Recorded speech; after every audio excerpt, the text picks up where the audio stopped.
October 2025 presidential election, prominent Cameroonian figures are calling on citizens to use the ballot box to reject longtime President Paul Biya. A coalition of university lecturers, civil society members, and traditional leaders issued a public appeal urging Biya, in power since 1982, not to stand again or to be voted out if he does.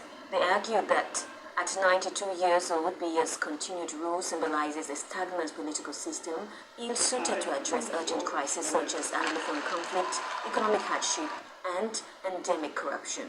These collective voices have sparked fresh debate, while some local mayors and traditional chiefs insist Biya embodies stability. Others, including church leaders, describe his candidacy as unrealistic and one it threatens democratic process. Hello, my people.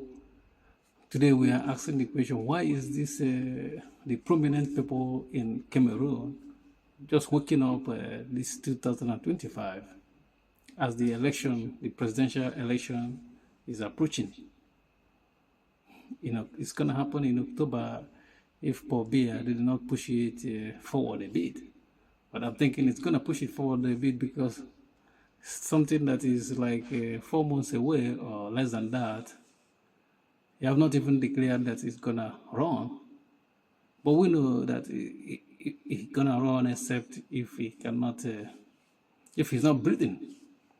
But we're talking about why is it that now people are realizing that the prominent people in Cameroon, as you see in that short video clip, that people are now coming out to tell people not to vote, continue with this man, because he's 92 years old, getting to 93 years old, or even more,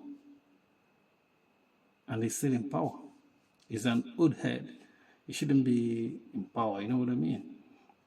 And as my friend used to say, that you cannot polish a thought. You know what I mean? This man is useless at this point, you know what I mean? He's completely useless. He shouldn't continue to be in charge, even of his family, not even of as a country. Paul Biya should not be in charge of his family, talk more of his country. But you know, this is Africa, you know what I mean? This is Africa. It's only in Africa you can get this stuff like this. And the most painful thing about it that they're gonna call it democracy. You know what I mean? But this is not democracy.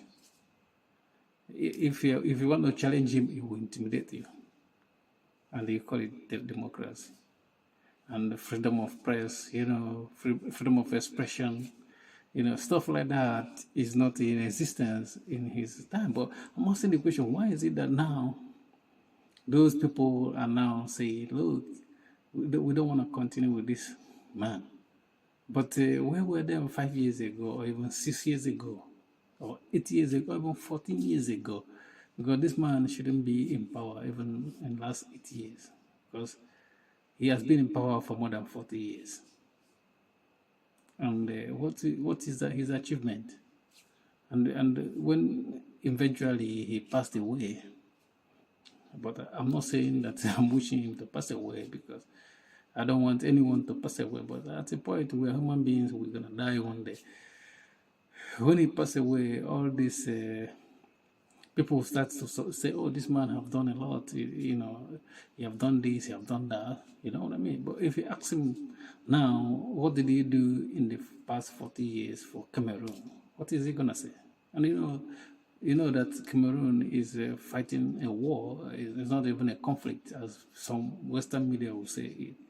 The English-speaking part have taken an arm because, you know, fighting in Cameroon, because they feel like the central government are not representing them properly. They want their own country, you know what I mean? And the government are saying, "No, don't go. We want you to be with us." But if we want them to be with this old man, that is not even somebody else is taking out the decisions. You know what I mean? And it's so bad that this is happening in Africa, especially, you know, when you look at what's happening in French-speaking Africa, because, you know, this is what we see in most French-speaking African countries. What France does is that they put their puppets there, and they maintain their puppet in power by every means. That's what it means. They will give you arm arms, even if you're gonna use that arms on your people, they don't care. Because you are serving them, you're not serving your country. Nobody can tell me or convince me that Paul Biya is serving his country right now. He can't even make decision. You can't even leave him to make decision about his families, because if you ask him where is his wife at the moment, he might not even know where she is. You know what I mean? So this stuff like this shouldn't be happening in Africa. Hopefully, he will not contest this election, and another person will take over. And they should have like a limit, because now they should have a term limit for presidency, or for presidential position in Cameroon, because he can't leave it to be run. But I know, like, even he puts like 10 years limit there. When they get to 10 years, they change it. This is what we see in Africa all the time. They adjust the constitution or whatever is written. That's why sometimes I think even laws in Africa doesn't make difference. Thank you for watching. Peace.